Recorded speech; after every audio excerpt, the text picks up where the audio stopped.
Hello guys, good evening. So, kaut lang galing trabaho. Ngayon, mag-update ako sa aking copy trade. Share ko sa inyo. Let's go to my portfolio. So, this is my portfolio guys. And then, check natin yung aking trade. Mula kay Steady Grow, positive na tayo ng $12.31. So, ayan yung trade niya ngayon. Nag-positive tayo ng +7.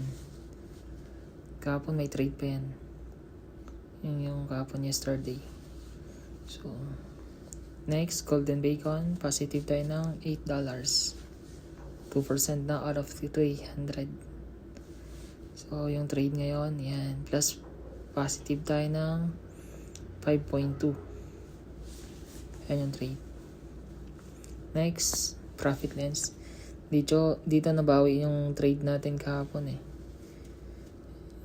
So, ngayong araw na to, nag-negative siya ng 13.36.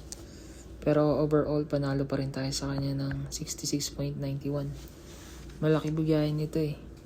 Kasi $100 lang yung nakakana ko sa kanya.